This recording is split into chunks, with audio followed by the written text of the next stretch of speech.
आज मुझे नानी अम्मा बहुत याद आ रही हैं। पिछले दिनों इत्तेफाक से मुझे अपनी दोस्त के घर जाने का मौका मिला और वहाँ पर खुशकिस्मती से उसकी नानी अम्मा आई हुई थी। नानी अम्मा ने मेरी और मेरी दोस्त की तालीम व तरबियत में अहम किरदार अदा किया और वो हमसे बहुत प्यार करती थी। मैंने नानी अम्मा से कहा कि आप अपने बचपन का कोई वाक़या मुझसे शेयर करें। तो नानी अम्मा ने मुझसे कहा कि क्या तुमने आसमान पर कभी परिंदे उड़ते देखे हैं? मैंने कहा जी हाँ, मैंने देखे हैं। उन्होंने कहा कि आपने कभी ये महसूस किया है कि वो क्यों उड़ रहे हैं इकट्ठे? मैंने कहा वो इसलिए इकट्ठा उड़ रहे हैं क्योंकि वो इकट्ठे मिलकर दाना चुगते हैं। उन्होंने कहा कि दाना चुगने के साथ साथ वो इसलिए इकट्ठा उड़ रहे हैं क्योंकि उनकी खुशियाँ, उनके गम, उनकी फ़िक्र और उनकी परेशानियाँ एक हैं, इसलिए कि वो एक कुनबे की तरह रहते हैं, इसलिए वो इकट्ठा उड़ रहे हैं। मैंने नानी अम्मा से कहा आपने तो मुझे एक नई ही बात बता दी। इसके बाद नानी ने कहा कि क्या आपने जानवरों को कभी देखा है जो मुश्किल में एक दूसरे की मदद करते हैं? तो मैंने कहा जी, मैंने अक्सर कौवों को देखा है कि जब एक कौवा मुश्किल में हो तो बाकी कौवे अपनी मखसूस आवाज़ में काई काई करके सबको इकट्ठा कर लेते हैं और कोशिश करते हैं कि उनका साथी मुश्किलात से निकल सके। नानी अम्मा ने कहा वो इसलिए करते हैं कि वो भी एक कुनबे की तरह है, वो एक फैमिली की तरह है, जिस तरह के हम इंसानों की फैमिली, जो कि एक छतरी की मानद होती है। जैसा कि छतरी हम सबको धूप से और बारिश से बचाती है, इसी तरह घर और घर के अफराद एक छतरी की मानद होते हैं, जिसकी अहमियत उस वक़्त महसूस होती है कि जब इंसान मुश्किल में हो और उसे कोई भी आसरा नज़र ना आ रहा हो। इस सूरत में घर के अफराद उसके लिए एक छतरी की मानद होते हैं और वो सब मिलकर उसके मुश्किलात को हल करने की कोशिश करते हैं। इस पर मुझे मज़ीद नानी अम्मा ने बताया कि क्या तुमने कभी पीपल का दरख्त देखा है? मैंने कहा जी देखा है।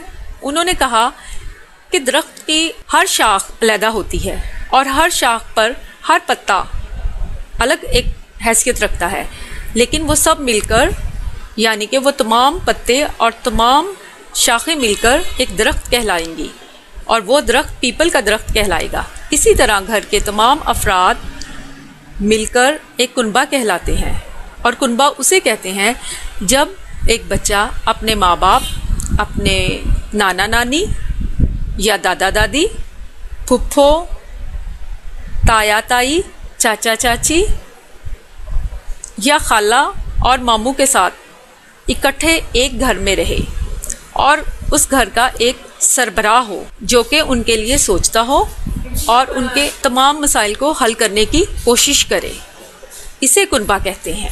मज़ीद नानी अम्मा ने मुझे बताया कि जब हम एक फ़ैमिली में रहते हैं तो अक्सर जो मौजूदा हालात में ये शिकायत हैं कि उनका बच्चा बहुत तन्हाई का शिकार है या वो दूसरे बच्चों के साथ ज़्यादा घुलता मिलता नहीं है, तो ये मसाइल हमारे वक्त में नहीं होते थे।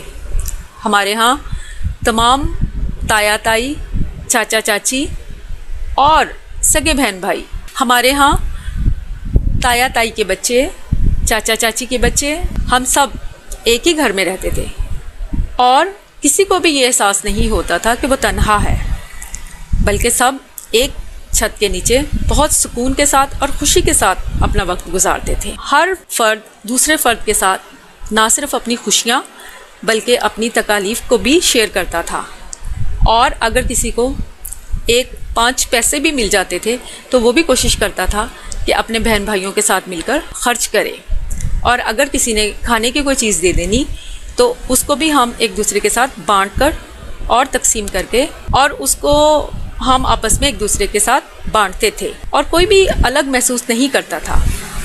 अगर फ़र्ज़ करें ताई बाज़ार गई हैं तो वो हम सब के लिए कपड़े ले आया करती थी, अगर चाची बाज़ार गई है तो वो हम सब के लिए कपड़े ले आया करती थी, अगर मेरी अम्मा बाज़ार गई हैं तो वो उनके बच्चों के लिए कपड़े और जूतियाँ ले आया करती थी।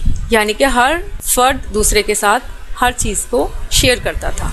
इसके साथ साथ जो आजकल एक बहुत शिकायत की जाती है कि बच्चों को वालिदैन इतना वक्त भी नहीं दे पाते और ना ही इतना प्यार। हमारे वक्तों में हमारे दादा दादी और नाना नानी हमें बहुत प्यार के साथ और बड़ी तवज्जो के साथ रखते थे। हम अपनी बातें बताते थे और इसके साथ साथ हमारी ज़रूरियात का ध्यान रखते थे। अगर हमें नींद आती तो हम अपनी दादी के साथ सो जाते। अगर हमें कहीं पे जाना होता तो हम अपनी ताई के साथ बाज़ार चले जाते। यानी कि सब मिलकर प्यार और मोहब्बत और खलूस के साथ रहते थे। इसके साथ साथ अगर घर में कोई मेहमान आता तो सब मिलकर इकट्ठे काम करते और कोई भी ऐसे ना कहता कि ये मेरा काम है या ये तेरा काम है, बल्कि सब मिलकर एक दूसरे का हाथ बटाते और काम को ख़त्म करने की कोशिश करते। इस सिलसिले में तमाम ताइयाँ, तमाम चाचियाँ और मेरी अम्मा मिलकर घर का काम करती और काम से फारिग होने के बाद खूब खुशगपियाँ करती और इस तरह हमारे घर का माहौल बहुत पुरसुकून था। अगर रोज़े आते तो सब मिलकर अफ्तार करते। अगर कहीं पे शादी ब्याह होती तो सब मिलकर जाते। सब बच्चे कोशिश करते थे कि अगर फुप्पो दूसरे शहर में रहती हैं तो उन सब ने मिलकर जाना है और इसी तरह बच्चे फुप्पो के आने का भी इंतज़ार करते और बहुत से प्लान बना कर रखते कि अब हमारी फुप्पो जब आएंगी तो हम उनके बच्चों के साथ मिलकर ये खेल खेलेंगे, हम उनके साथ मिलकर आंख मचोली खेलेंगे। इस तरह अगर किसी के शादी ब्याह होता तो भी सब मिलकर ये फंक्शन अटेंड करते। ना सिर्फ अच्छे वक्तों में बल्कि बुरे वक्तों में भी एक दूसरे के साथी थे और सब मुश्किलात एक थी। वो इसलिए था कि सबके दिल एक दूसरे के लिए साफ थे और उनके दिल में ना मैल था और ना ही हसद था, ना ही रकाबत के जज्बात थे, बल्कि हर तरफ प्यार ही प्यार था। हम अपने दादा दादी के साथ, नाना नानी के साथ और सब कज़न्स मिलकर खेलते और खूब लुत्फ़ उठाते। और सबसे अहम बात कि जो हम वक्त इकट्ठा गुजारते थे यही सही तालीम थी।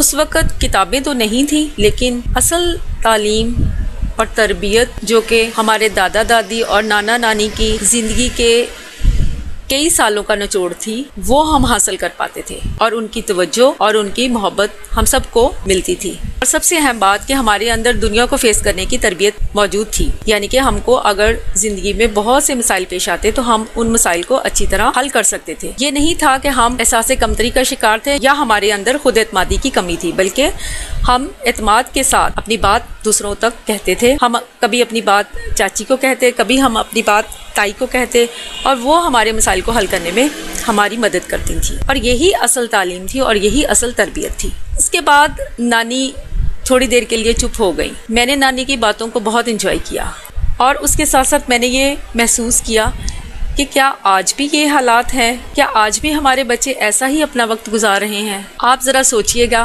और मुझे कमेंट्स करके ज़रूर बताइएगा। Thank you.